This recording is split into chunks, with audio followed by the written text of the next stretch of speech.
my fellow comic book collectors, it's Alan, the Comic Collector Geek, and this is the Friday video where I ask you to look through your long boxes and do a little challenge for me.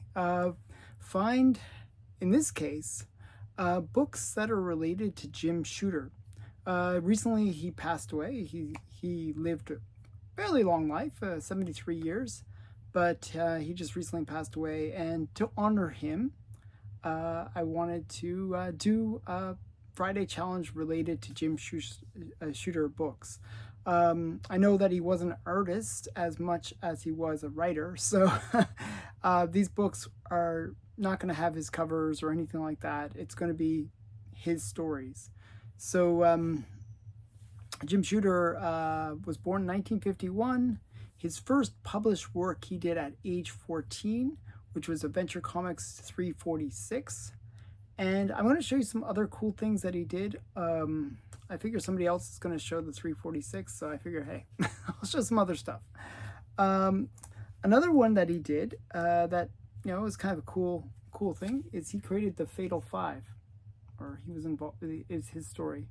So this is Adventure Comics number 352, a little bit after. So he must have been pretty young when this came out. Probably about 14 or 15. So this is Adventure Comics for 352, and it's another one, a Go-Go check cover.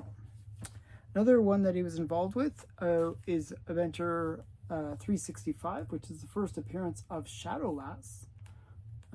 So another cool thing that he was involved with.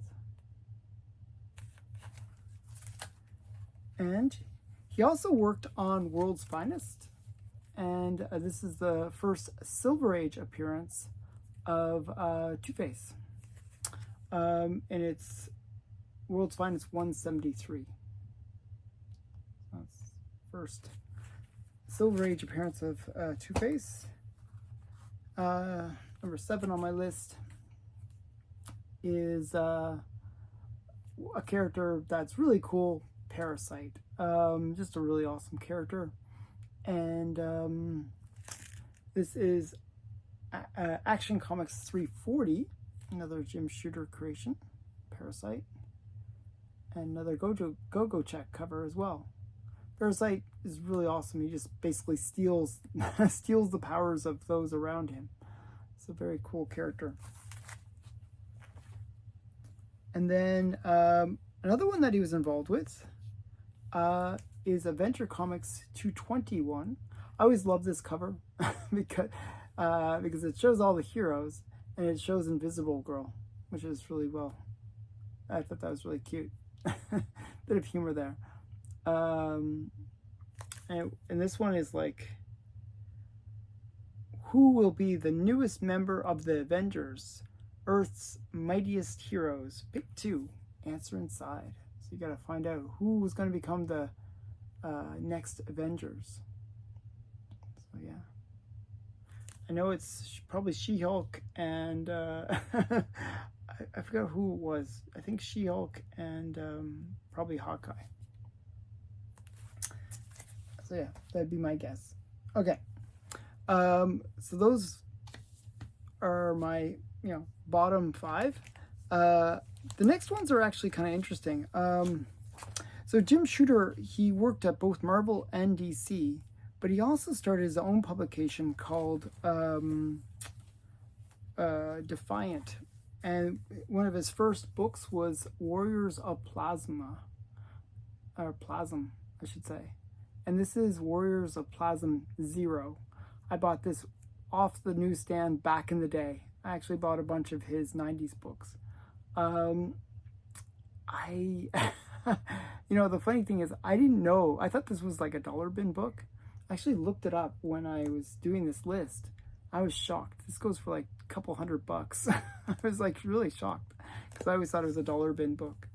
I think I paid $1 for it back in the day because it was originally, the original price was $13 Canadian or $9.95 US, but I think I got it in the dollar bin. But yeah, times have changed. So the next one is Dark Dominion, another title that he did under the Defiant title. and kind of an interesting one. I actually read this way back in the day. I don't remember a thing about it, so it's been a while. And then another one that he did was Dogs of War. So this is another one of these Defiant titles. Defiant didn't last that long, but he had a bunch of titles under it. He also brought back, under the Defiant title, he brought back a lot of the Gold Key characters like